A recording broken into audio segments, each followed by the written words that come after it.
Welcome back to What Have You. I'm Rachel Jankovic. I'm Becca Merkel. We've gathered together to regale you with fascinating intelligence. Again. Such as, point one, Rachel has a cold. I have the kind of cold that's living only in that, like, half a centimeter on the front of my face. Like, enough to make me sneeze nonstop and have to blow my nose every 30 seconds, but beyond that, nothing. So just stand by for that. Yeah, I'm having the Kleenexes functioning as frantic windshield wipers. And also, the early reports are this cold is making her slap happier than usual, so. Well, you are. The only cold medicine I could find was Alka-Seltzer. Daytime. Oh. It said non-drowsy, but the last time I took Alka-Seltzer was when I got up really early because I had a webinar or something and I had a horrible cold. And I took an Alka-Seltzer and then I went to get in the shower hoping it would kind of like rev me through. And then it seemed like the next thing I knew, Luke found me asleep halfway on our bed with my head in a towel in my bathrobe. Like, the Alka-Seltzer knocked me out harder than anything, so I'm hoping that doesn't happen today. I had a real bad encounter with some kind of Tylenol PM that I didn't notice was PM. and it was when I was on a trip with Ben, and I was in the hotel room waiting for him to finish a meeting or something. Then we had to go somewhere, and I was like staggering around that hotel room, unable to figure out what my problem was. Like, I was so groggy bad, and I just eventually crashed asleep on the bed, and I couldn't figure out. I was like, Ben, it's something bad. It's bad. Double bad. Then I kind of emerged from it, and then when I went to take more Tylenol, Ben was the one who spotted what my problem was. Like, there really is no explanation for why I am so tired. Uh-huh. Yeah, Yep. I do not like a sleeping. No, it's real. A sleeping med, but this was actually specifically a non-drowsy one. I'm just concerned that it might drowsy me anyways. So we might have a time today, guys, with Rachel crashing on us. We might. It might happen. Yeah. That might be the way it is. Anyway, I should just say that I did get through the Reformation banquet, and survival is key. I did do the chorizo stuffed pork loin. And we were up way too late stuffing pork loin, and I had to throw away 100 pounds of pork loin. That happened. I had a bad time thinking I was going to have to be the one to tell Becca that she had to throw away 100 pounds of pork loin. Rachel didn't need to confront me because I'd already done it. The thing was, my daughter was in the district championship volleyball game, which was down in Lewiston, which is where the Costco is. So, in a wild screaming rush, because this was how it was going that week, I zoomed down to Costco, bought 100 pounds of pork loin and a whole bunch of other stuff, threw it all into the back of the car, went to the volleyball game, and then got home kind of late, and I sat there going, I really don't have storage in my fridge for all this cream and all this pork loin, but I looked at the weather, and it was going to be in the 30s all night. It was like 30. It didn't get above 36 or something. And so I was like, oh, well, that's fine. I'm going to leave it in the car. No problem. I had to leave early in the morning for something. I ran out, still freezing cold. Then I go, and this is the day before the banquet. I go, I teach, I do all of my teaching, and I just forgot that I had pork loin in the car and cream. But the cream was less of a thing. But anyway, I mean, it was a thing, but it was less of it's easier to replace cream. But I just forgot that I had it in the car, and I was not paying attention to the weather anymore. And I came out from teaching at 1:30, and I suddenly was like, oh, it's balmy, and I have a lot of pork in my car. And it had gotten up to like 51. It was much too warm for too long. And it had been sitting there since... Well, it had probably warmed up at like 9 in the morning, and then it was 1:30, and I was like, oh my land. And so I knew I was just chucking all of it, and I was going to have to get back to Lewiston again to buy another 100 pounds of pork loin. But anyway, I did that because my worst fear really in the world is food poisoning Well, the whole student body, staff, faculty, and board. That'd be bad. It's one of the things you don't want to do when doing. No. I would Luke and rather I had to take throw a it out. food safety class once, and there's a lot of interesting information in a food safety class. There's a lot of stuff to worry about, is what it is. You often find that people are not abiding by food safety techniques after you take a food safety class. And the most interesting thing, I always think this is kind of shocking, that mayonnaise is totally 100% fine at room temp. Nothing goes wrong with mayonnaise. But can you It'll store turn it? into a mayonnaise eraser before it goes bad. It'll like evaporate enough. Can you open a jar and then keep it in the cupboard? Well, if you weren't dipping junk in it, then it would probably be fine. But what like makes that. mayonnaise like a potato salad is a time bomb waiting to kill people, because the mayonnaise with a potato, which is the starch, all the food for bacteria, is present in a potato salad. Yeah. So a potato salad can go wrong quick, as can a fresh salsa. Salsas are a thing that takes people out in Mexico often. When visiting Mexico and you decide They to just... think it's the water, but they it's assume, the salsa. but actually it's the salsa that's taking you out. And also the, like a watermelon, a cut watermelon is a real hazard. But that's because when you cut a watermelon, you drag the bacteria from the outside of the rind through a sugary, moist flesh. Which is what bacteria needs to go hog wild, is sugar and moisture, like a happy... Maybe you could bleach your watermelon before you cut it. Yeah, I would assume you could still get ambient. You could still pick up ambient bacteria. Then you could just swipe bleach through your watermelon. Yeah, if you bleach it, actually, you could bleach off the outside of it, and you'll probably have less problem. But anytime anything that's grown on the ground, is a heavy hazard in that way. Well, let's be real. What's not grown on the ground, Rach? Well, fruit is usually in a tree. I take your point. It's elevated. I'm like, hydroponic lettuce? Is that all that's left? The point is that the bacteria that are present in the soil is real, and but it is interesting, isn't it? It's like there's a lot of stuff that's not at all dangerous until, like, baked goods are just usually not, like, they're fine at room temp for a long time because there's not enough moisture. Like a cookie, nothing goes wrong with a cookie. I was pondering this in whatever passage of the Old Testament it was, about you have to eat the sacrifice on the second day, but after the third day you can't eat it anymore. You stop it now. But I was picturing how in the desert that's some risky behavior. I was like, that's day 2. I bet those people had some tough stomach situations. Well, the fact that the human race has survived this far shows us that our immune systems I was laughing at that. I was reading a survival thing that was like all about how to test if something is edible. Eat it and find out. It was like if you're in the wilderness. No, it actually was interesting because it's like some things you just, if it's milky, if it has like milky stuff, you can't eat that. Don't do anything that's milky. If it's milky, back away slowly. Don't get involved. But then it was like, if you think it might be edible, like crush it up and smell it. If it smells like there's anything too exciting happening, no, stay away from it. Then it was like crush up a piece of it and rub it on the inside of your elbow. Okay. And if there's any reaction, do not eat it. And then it was like, if it passes the interior elbow test, try crushing up a little bit and put it on the outside of your lip. Okay. And if nothing happens after enough time, try licking it. But it keeps progressing very slowly into. It was funny.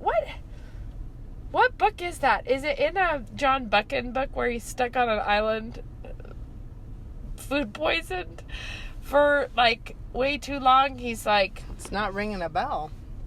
Oh, there's a guy who's like stuck on an island and he keeps eating.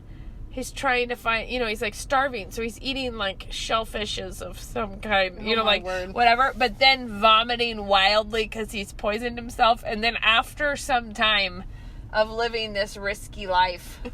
Like, I feel like 2 or 3 days or something. He sees someone else just strolling, like, he realized he was actually not stuck on an island. Like, you could actually walk. There was, like, a place where it was shallow enough you could actually just walk off of it at low tide. And then he'd been food poisoning himself for days on the island. Regrets.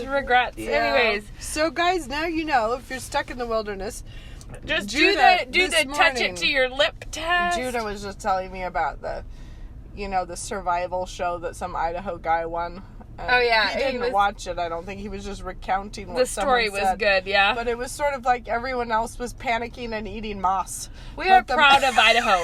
It makes you proud of your homeland when he was like still... He killed a wolverine, I think. With an axe. Oh, yeah. Killed a wolverine with an axe. But he also had like a whole... He killed a large animal of some kind. Like, I think he had like a whole moose laid up in his freezer, and he was going in for like fish. He was very well supplied. I know. And then, but Judah concluded it with, but his wife is from Siberia, so. Well, actually, they met in Siberia.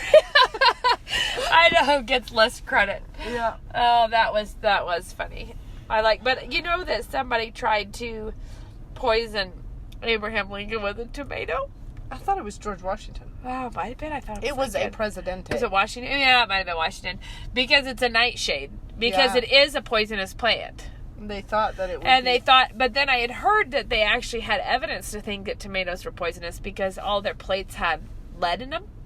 You know, like, and that the acid in tomatoes could draw out the lead, which would mean people could get lead poisoning from... Okay, weird. Yeah. So, but, however, they slipped a tomato in on him and nothing happened. Which is kind of funny. And when you think about it, tomatoes definitely look poisonous. Like, we're used to them now, but like a poisonous plant with a big red, full of seeds, like that juicy, slippery seed business. Like, think if you didn't know anything about it. Like a crafty old woman who's like offering you a red fruit. If you met that in the wild and it was like bite into it and then suck out all these seedy juices, you would think that's definitely going to kill me. That is not all right.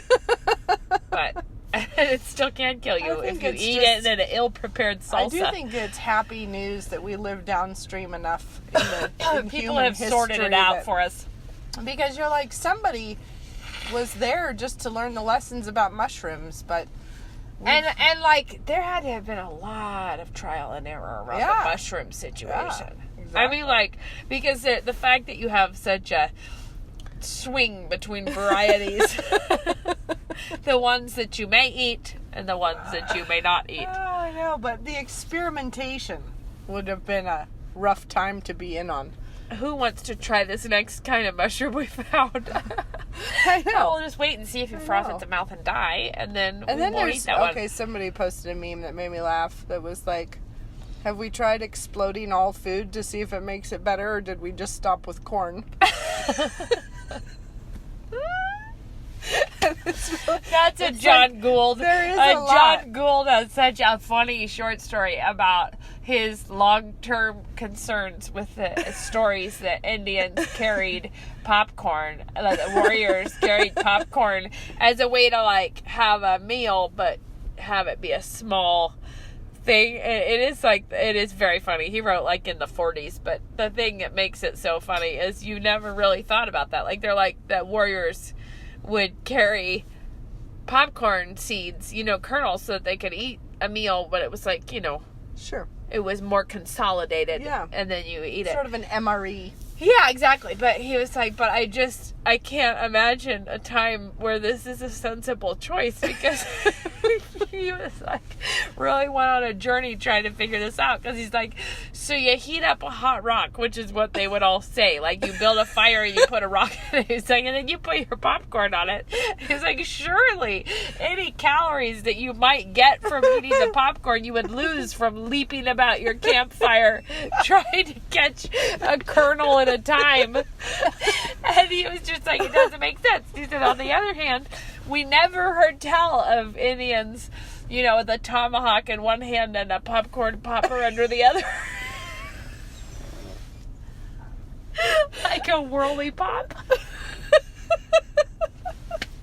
He's like, and that also does not make sense. But the conclusion, he came to a conclusion that does make sense. He had the information, which was that it was not popcorn like we have popcorn. Okay. It was like the kind of corn situation that people make corn nuts out of. Like that's it would pop, but not blow out into a huge styrofoam thing. You know, it's like it would just crack. Like it would basically crack the kernels, like cook and crack the kernels, but not make them leap While we're on the out. subject of popcorn, I just made a lot too much of it yesterday because we were doing a party for my mother-in-law who is retiring, and so I was making a bunch of bourbon bacon caramel corn. And I will say that batch that I made was slipshod because I was distracted. And you can't be distracted with caramel. But the principle is very sound. So you fry a bunch of bacon and then you use the grease and butter to make your caramel. And add like some cayenne to it and some bourbon. And then you just make your caramel corn and throw the bacon in with it. It's a big hit with the men, I will say. But I produced a bad grainy caramel because I was wildly trying to make a lot of caramel on my way out to school, and I was trying to get it done real quick, like, so I had heated up the butter and bacon grease. Then I couldn't find the brown sugar. Yeah. So I was running around. I knew I had a big thing of brown sugar. Anyway, located it, but by that time the butter and bacon grease was, I think, really hot, and I'm putting in like 8 cups of brown sugar, and so I'm just dumping it in. Oh no, that's what it was. I had used up one bag and then I couldn't find the second, so some of the sugar, without being stirred in yet, a bunch of the sugar was, I think, getting caramel temps while the other stuff hadn't even been percolating into it yet. And then I found anyway, then I kept dropping the thermometer, like completely plunging it into the bottom of the situation. Anyway, it wasn't funny. A good batch, but I'm just saying that in principle, guys, bourbon bacon caramel corn is something that you should consider. So we're coming into the holidays. We like to do and I have to say, guys, I don't think I told you all this. A long time ago, remember when I was recommending my favorite slippers on this show? I was like, guys, I found a slipper solution. They're called glare-ups. Well, shortly after that, Jake at Canon, who apparently hadn't listened fully to the podcast. I mean, I'm like, Jake, why are you not listening more clearly? Yeah. That's a joke. I don't expect him to slave over our podcast. I do. Jake should listen. Jake, listen. Jake, tune in, Jake. Maybe it wasn't. Maybe it was Becky. Somebody sent me a screenshot of my book. I think it was Yoo-Hoo, and it said customers who bought this also bought or also looked at, and it was slippers.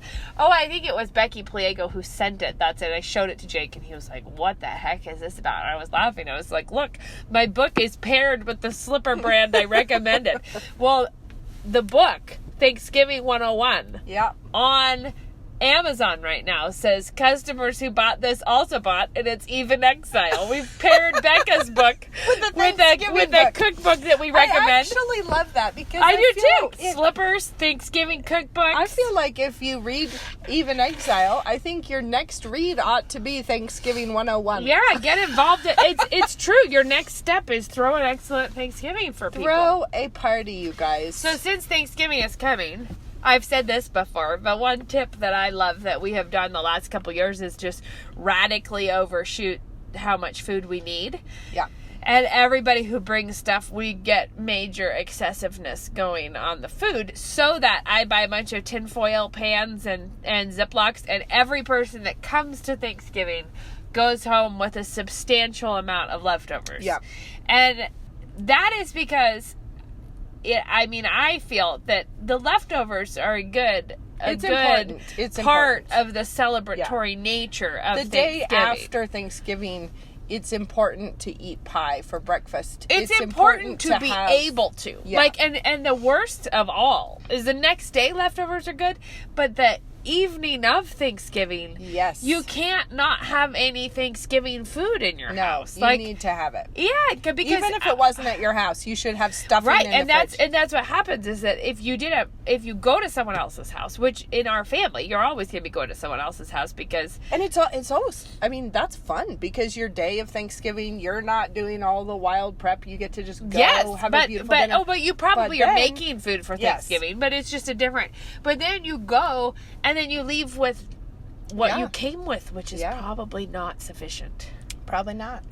So no. Our approach to this is to everybody brings at least twice the amount of pie that their own family could eat. Yeah, and this is, we might as well, since we're talking about Thanksgiving 101.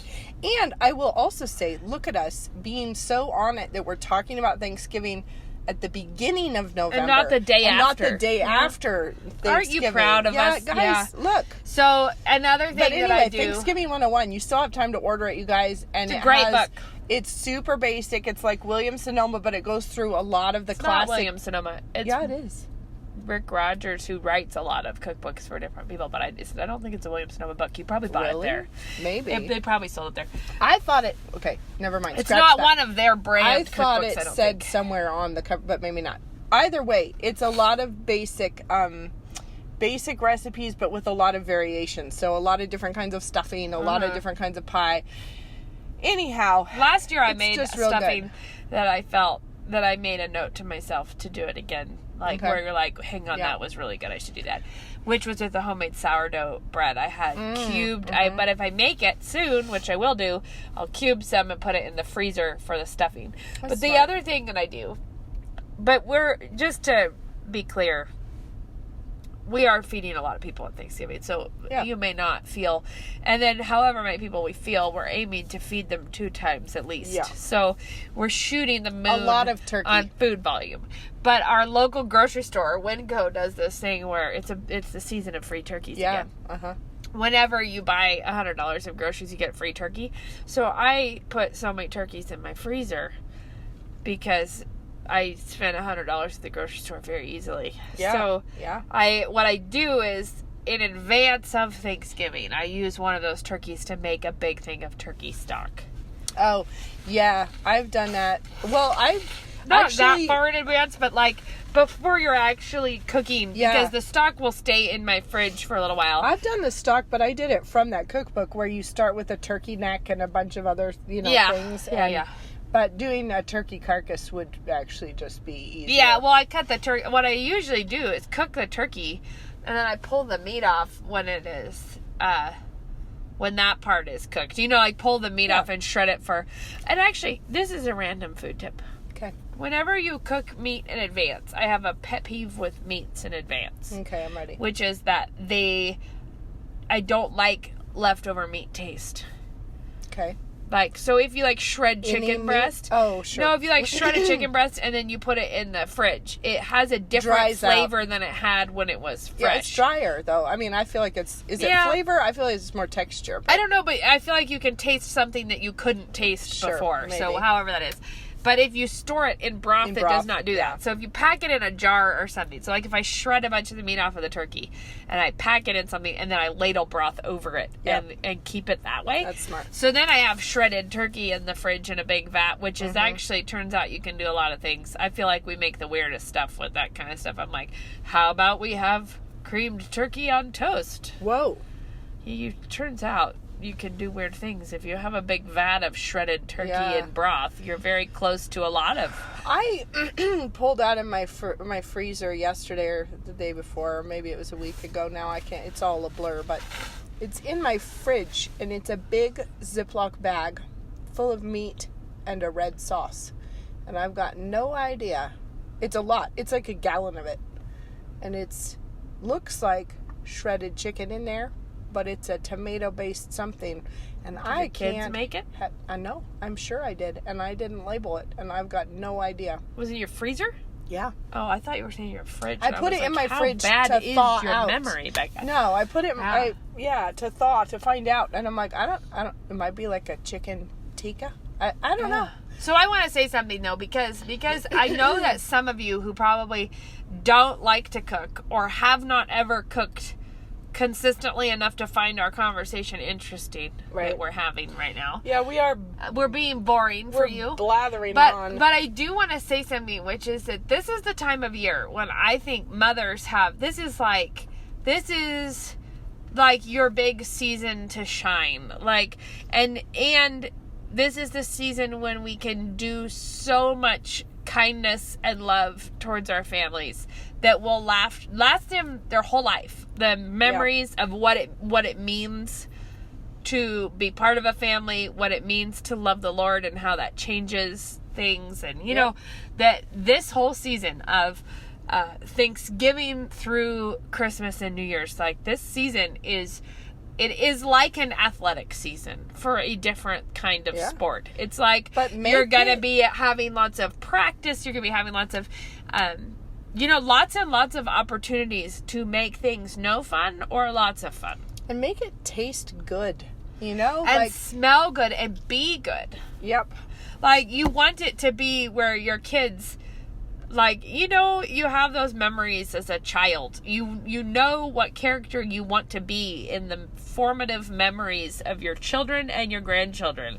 And then you have to think about, how do you become that way? Yeah. How do you be someone who is so much fun about this kind of thing? So I start right now. I'm buying Christmas gifts. I have started my... I think my this rules. Is the time for me to say, bragger, boaster, He broke the toaster. I actually, you guys know it's our motto. When you feel behind on life, get ahead on Christmas. That's the motto. That's your motto, and it's effective. And I wrapped my first gift the other day because I really do believe it. I wish that I was able to be not so behind on life that I could get ahead on Christmas. But I feel like when I'm behind on life, that's just where I live. So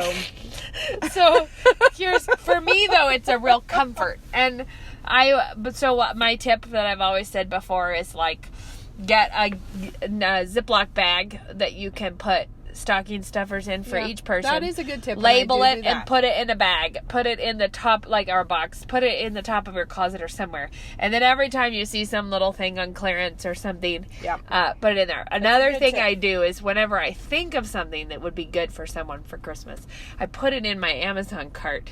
Mm-hmm. And then I always save it for later. So a lot of the time when I'm feeling like I need to think through, like when I have a moment of like, when I say you feel behind, get ahead on Christmas, I might just go look through my Amazon cart to remind myself. Only a good tip when you don't have children who also are on Amazon on your same account, because we have a lot of kids who have to order school books and everything, and they're all on our Amazon Prime together, and they'll see everything in the cart if I do it that way. No, you can't do that. But my point is simply that I find it, like, the more that I get my head into, like, and what are some of the fun surprises that we might do. Yeah. Like, I actually just put laser tag in my cart as a thing to think about as a funny Advent. I was like, that would be hilarious. Like, I know that if we unveiled a laser tag, that would be memorable. Oh, yeah. So, there are all these things like that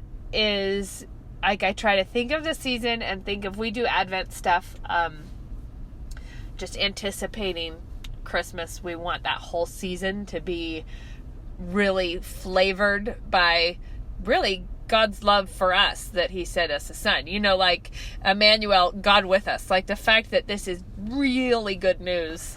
Yep. We want our kids to think Christmas time is the ultimate holiday. Exactly. As far as that. And anyway, so because of that, I think of lots of stuff, and even things, guys, the one that just grates on my nerves, but is a huge thing for the kids, those hideous fuzzy socks that they sell at, like, Old Navy, that look like animals. Those. I hate them so bad, but they usually put them on some kind of, like, 90 cents a piece program, at which time I buy everyone a pair, and so our Advent thing will be like a clue that's go look under your pillow, and it's it's a dumb animal. Okay, I have sock. a question. All right, this is a topic we haven't really threshed out on the podcast. Ready? How about good ideas for gift giving for your husband?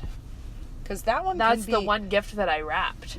so far was a gift from my husband. I feel like that one, there's some years where I feel like, okay, I feel really pleased about what I did there. And then other years where I just feel like I'm stalling out. But what are this? Okay, so let's just have a little brainstorm on some good ideas. So this is actually really quite hard, because the best gifts that I give my husband are almost always too expensive to be the thing that you recommend. Well, my husband wears a size 15 shoe, and it's actually very hard. Turns out that's not easy peasy. And the other problem is he was hit by a car when he was 12, which partly broke his growth plate. Broke his whole growth plate, I think, in that leg. So he has one leg that's a little bit shorter. Right. So for his back problems, he needs to have a lift in his shoe. Yeah. To make it worth paying for a lift to be put on your shoe, it needs to be a shoe that will last you more than 30 to 40 minutes, which is the average lifespan of Luke's shoes. So it's always a great gift for me to buy him a new pair of Allen Edmonds, like a really nice pair. But the thing is that that's actually a really expensive gift. It's not like a good... Right. It's a mashup of gift / need. Sure. Yeah. But not really. It's expensive. So what I'm saying is I don't feel... But the one that I got him already was like $20, and I'm quite excited to give it to him. It's one of those Mexican... It's a granite mortar and pestle, like with a 4-cup capacity. Oh, for making big. Salsa. It's where you make to salsa. Food poison people with. That's what we try to do at the holidays. Poison people. But he was really enjoying these videos of some Mexican lady who is very rad. She must have it's very rural. It's like a Mexican farm somewhere, and this lady that does like a cooking show. It's not really a cooking show. It must be like a grandchild or a child who just films her making something. Okay. But she's very boss, and the kitchen is very boss. It's like a really funny, it's like a little pedestal and our funky stove that's beside her. That's like on top of a wood fire. It's like she has a little wood fire. Yeah. But she puts stuff on the grill, like on top of it's like a metal hot top, over the fire. Yeah. She puts tomato and garlic and jalapenos and stuff all on it, and it's like they get kind of seared, but then she smashes them up in the mortar and pestle, like on the side of it, to make this salsa sauce. And so that's why I ordered that. Because so Luke has ambitions of being a funny old Mexican lady, grandma. And but it's true, he does. He was tickled, and I don't know how many people she's feeding or what's really going on there, because she pulls when she gets to the part where she needs to do something with a corn tortilla base. She taps into this wad of dough, like the mesa dough, I'm assuming, but it's an enormous... It's like she pulls off a little piece of this huge thing she has on her. Weird. I'm like, what are you doing? But she well, that's amazing. Yeah, the translation for those, whatever they are, is the little chubbies. She was making the little chubbies of some kind of a thing where you insert something and it's a little chubby. That's really anyways, funny. All of that. Mortar and pestle. Okay, so obviously every husband is not going to want the same Christmas gift. But what are Lammy 2000 was a really rad fountain pen that was... I just mean kind of genres where people can think, oh, right, my husband is not into writing with fountain pens, but he, what are some sort of categories to think in terms of? There's what, you must have something in mind. No, I'm not. I'm just okay. Comfort, socks, wool socks is a big one. Luke loves those, and it's those Pendleton wool socks that come in packs of 3. The national parks, they're not wool. What? The national park socks from Pendleton? I don't know. How is Pendleton making things that aren't wool? I feel like that's a betrayal of everything they stand for. They do a lot of cotton. I am very sure these are wool. They might be, but they do. Look them up, guys. Pendleton. Pendleton. Ben really, really liked those socks because they were super cushy, and they had a lot of flair too. I don't know. I feel like there have been Did I tell you about that happened last year? I ordered them for the 3-pack of Pendleton. Yeah. I ordered them for Nate and Ben. Yeah. And then Luke ordered a Pendleton quilt for me. And when that came in the box, he just didn't, we didn't open the box because I suspected it was for me, and I just didn't open the box. So, but we forgot that we got those socks for Nate and Ben. So then we got them something else for Christmas. Then, Christmas morning, I opened the box. They had the 2 packs of those socks in it. And I thought Luke had ordered them for me, because I forgot ordering them for Nate and Ben. And I was like, well, these are really great. Thanks so much. And he was a little surprised that they were in there. And he was like, wondering, like, I wonder why those are in there. And they were just a little too long on my foot. Like, they were super cozy, but they were too long for my foot. Oh, funny. And then it was quite some time I gave them to Titus. It was quite some time before we recognized that actually, no, yeah, like these. Those kind? Yeah, are they not wool? No, they're not wool. Those are cotton, polyester, oh my nylon, word, you guys, spandex. they're not wool. I've been deceived. But they're really nice socks. They are Titus good. loves them. The ones that we got for Ben and Nate. That now Titus wears them. But I feel like there have been some years where I found some really fun concert tickets in nearby town, you know, where that was kind of a fun gift that's just sort of different. Or because my husband likes food related things. He likes cooking more.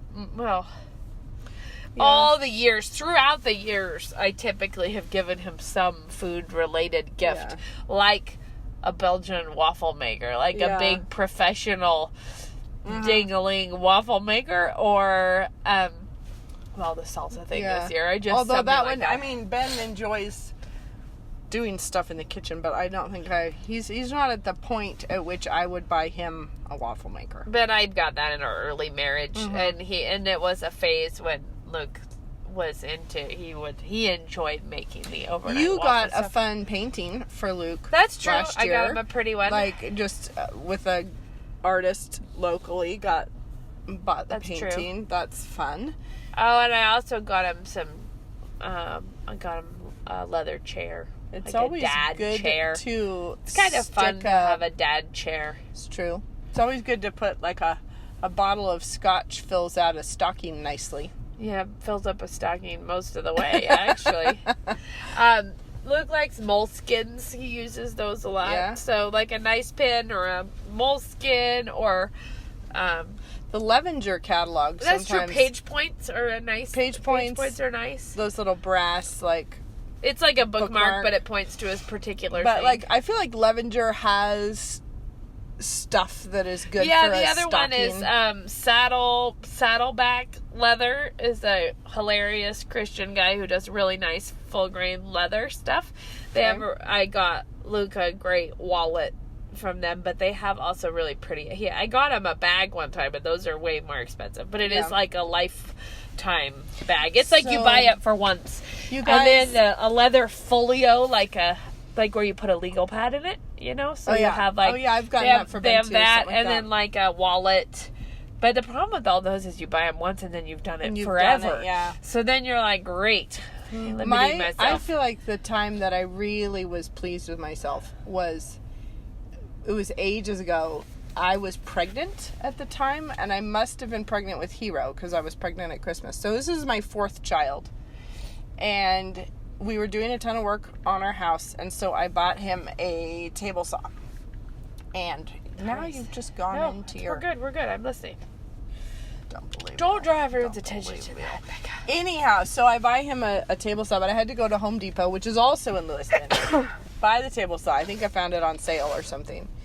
But I couldn't... I mean, it's a table saw. It's in a huge box. So... I got the guys at Home Depot to load it up for me into my car, and then I had to call some NSA guys to come help me get it out of the car because there was nothing I could do about it, you know? Yeah.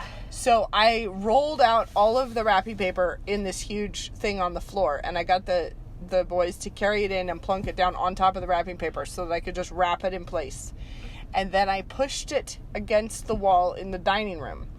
And then I put a tablecloth on the top of it, and I set a mirror over it, and I put a little, like, potted rosemary, and he never noticed that it was a new installation in the dining room. And for, like, the weeks leading up to Christmas, I was in such a sweat because I was just wondering if he was going to ever notice that we had a strange new buffet. And he didn't. He just completely missed it. And so, I then just wrapped up a little small box and put it under the tree, but it said, like, go look under our new buffet. And he was just, like, so puzzled. He was like, what new buffet? Like, what are you talking about? And then eventually he was like, oh, that thing? And he went and lifted up the tablecloth, and there was a wrapped gift beneath it.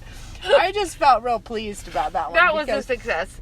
It was pretty good, but he was also granted, he was in the middle of finals, giving finals at NSA, and he would come home very, you know, brain dead after giving all those oral finals for hours at a time, and anyhow, but I felt like that was a win, you know. Well, I think you can win with gifts without spending that much money. That's the thing. That's what I was feeling like we need. It's easy to buy good gifts if you just if you're buy gonna all blow a huge expensive wad. things. I think so much of it is being excited to give. Yeah. Like and like Luke loves and actually all my kids do love when you knit something, and it's like it also builds a lot of anticipation in you sneaking about trying to surprise people with something. It's that's a really fun thing. Yeah. So one thing we do with our kids at Christmas time is take them all to not really now because they're getting too old for that, but the little boys will still take to the dollar store to buy all their kids, all their sibling stuff. It was a sad day when we were too old for this expedition. Yeah, the little ones will still do it, but go buy something for everyone. And, you know, the funny thing is their big exchange of dollar store gifts was as thrilling as whatever thing we did, which was never... which is really funny that you're something that might have been more thoughtful was not as precious as something that someone was just really stoked to bless you with, you know? Totally. But I think the big thing about the holidays, what I was trying to say is there's so much complaining about how much is demanded of mothers, but it is like it's sports season. This is the season where mothers should be training and having games and being selected for the all-star events and going, it is an intense time, but it is so profitable for your family to have it be joyful. I feel like it is expensive, but it doesn't have to only be financially expensive. It will be expensive with your time and your energy and your focus and your love. And the thing is your actual financial resources will be wildly different from situation to situation. No, it's like this. Your financial resources, or like your house size, or your whatever, is the canvas that God gave you to paint this tribute painting on. But all of us have one.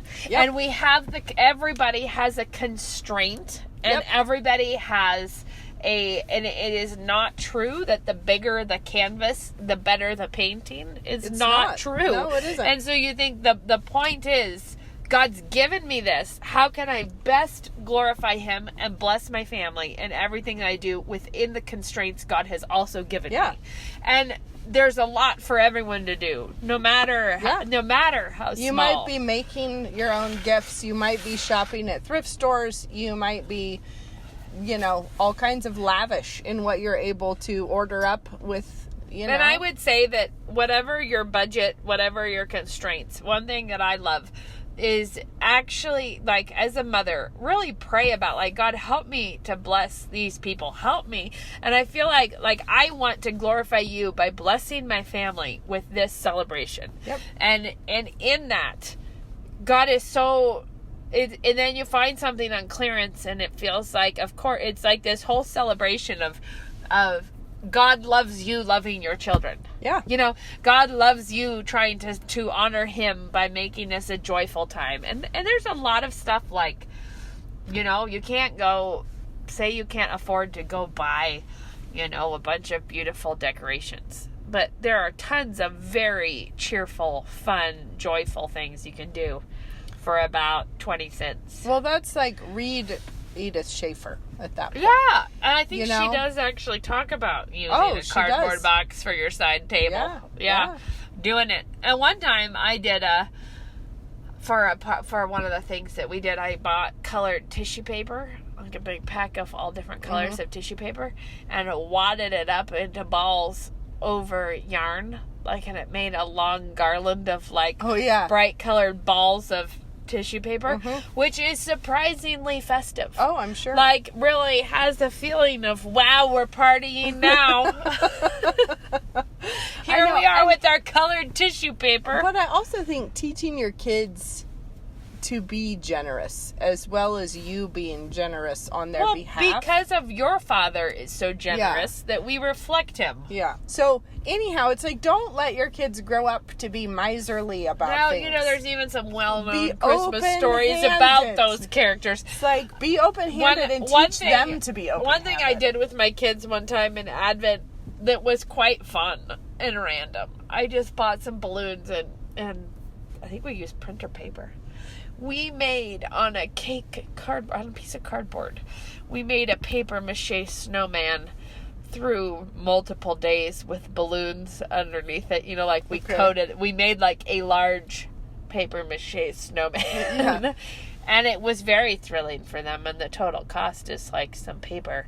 Yeah. Some flour and 3 balloons. And yet the thrill was large. And I feel like they were all you're saving that forever, aren't you? I'm like, no, this was just a this year treat.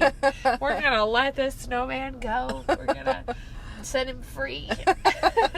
But there are so many things you can do that are really delightful. I think the thing that if you had a happy childhood, I think these things are easier to think of. Yeah. Because you remember things it's a genre of love. Yep. That you have some precedent for. Yeah. Right? So I can remember things when my mom on E Street, which was a tiny house, at the end of the hall in the closet. For some reason, Mom one day put a little, a little pillow and a little table and a lamp in there for me. Under the bottom shelf. Under the bottom shelf in the cupboard, in the closet. And boy, was that living. Hit. Get in there. And it was just Rachel's spot. We weren't really allowed you might have just been too big. But I would get in there to do who knows what. Because I don't think it was really much to do. But it was the thrill of getting in a little spot that was a spot that was for you, Even if it was if your family got really thrilled by a food sometime or other, make that. I remember the time we got blown away when we were small by a double crust pizza. And then Becca, it was a feature at Pizza Hut, and it was called the Priazzo. And so we were dying to make it at home. A Priazzo. We thought it was so amazing, but I remember Mom letting us try to make it at home, and that was such a fun deal. Yeah, we were we are the amazing chefs of the Priazzo pizza. And those are the things, though, that but I was thinking about trying to meet people in little joyful places, small places. I think I've said on here before, I did that once in the sugar bowl that we just made gumdrop snowmen and trees and stuff on popsicle sticks. No, not popsicle. Lollipop sticks. Or a shish kebab skewer. Yeah. Where you can stack green gumdrops to look like a little tree, or you can make a little top hat on a snowman and stick little pieces of licorice and whatever. And then you stick them on skewers and stab them in the sugar bowl, and they look like it's a winter wonderland scene in the sugar bowl. And you know what?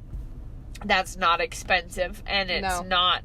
It's easy, and it gives disproportionate sized thrills to the little people in your house. Exactly. It is worth a lot more And than big what people, you did. Big people, there's no doubt it gets spendier. Okay, but you know the thing about when you're when you are just getting boring when you have a kid. Usually, you just are too used to the world, and then you have a kid, and then all of a sudden you're shocked again about dogs. Yeah, or you're shocked to remember that people's teeth fall out. You're like, wait, you're like, forgot about that.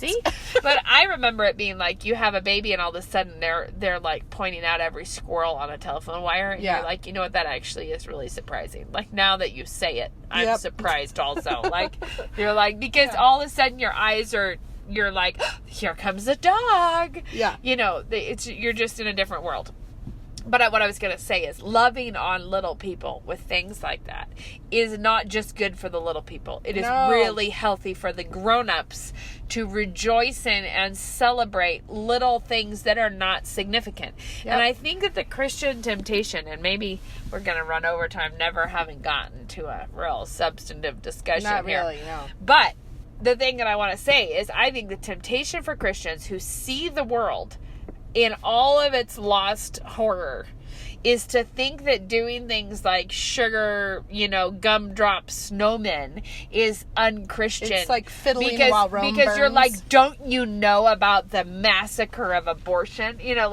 Don't you know that our country is, and they become actually disciples of the horror of sin, rather than disciples of the gospel joy that is Christ. That is the answer to it. Yes, and so instead of, they're always wanting to just talk about the evil, instead of celebrating the gifts that we have in Christ. And I think the problem is, there are the people who are like, how can you justify talking about stockings when there are people starving elsewhere, or when they're, and the reality is, how can you justify only talking about sin and despair when you have Jesus? Like, the thing is, when we're supposed to be actually a city on a hill that everyone notices, and that everyone thinks, man, they're having a better time.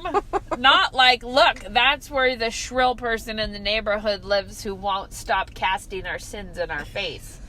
That's not what we're looking to be. No. And especially mothers who have little children at home, the whole goal is to be growing up people who are so fed by the gospel, so fed by joy, that you're spreading light, not spreading fear of the darkness or anger or, whatever. So I think it's time, ladies. We are in the preseason warm-ups.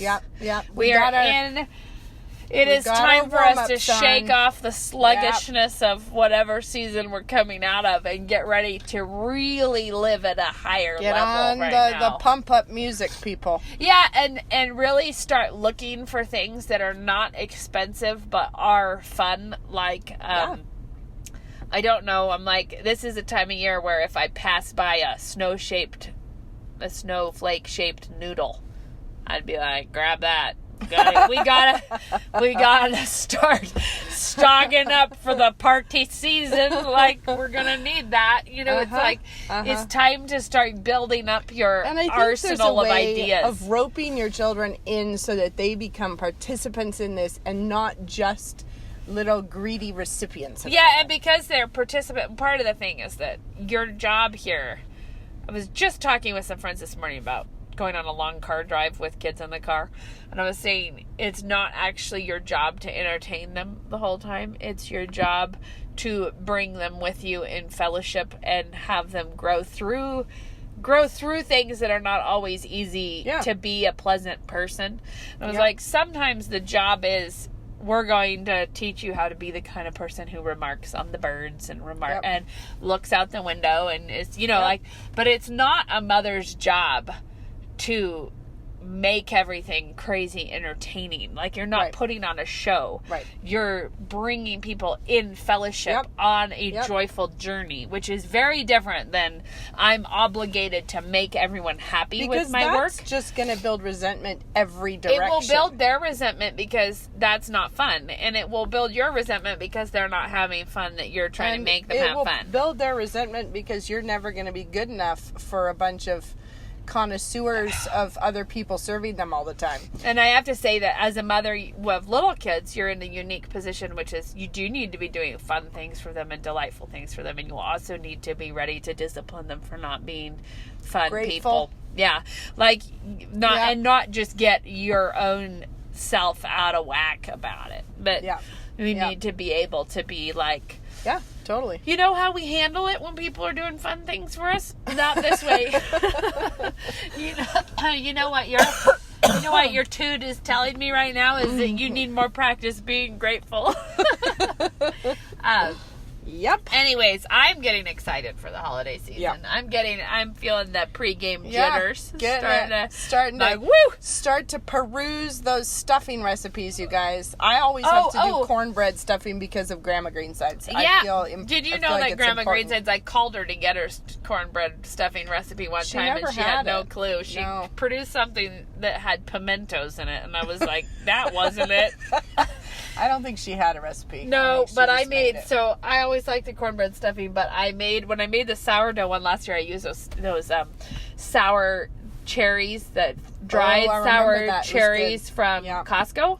And I don't remember if I put a nut in it, but the turkey broth and then that mixed fresh herbs, that they sell around Thanksgiving, they sell the like poultry herbs all together, and I used those, and it was actually quite good. Sausage, also, I did sausage. Coming back to the Thanksgiving 101, it's worth it just for the gravy recipe because it makes a boatload really of good gravy, and that's the it's thing like you need. 8 cups. You need to make multiple gravies and put gravy out. We do it in pitchers. Yeah, we always have gravy in pitchers. You want a jug. You don't want Forget a little a gravy boat. No. You just want a big pitcher full of gravy, and that cookbook has an amazing gravy recipe. It is really good. It just is reliable. So guys, we blabbed a lot, but I hope you're inspired for the holidays. Let's get our game faces on. Let's do it, team. Go fight, win. All right. Next Bye. time.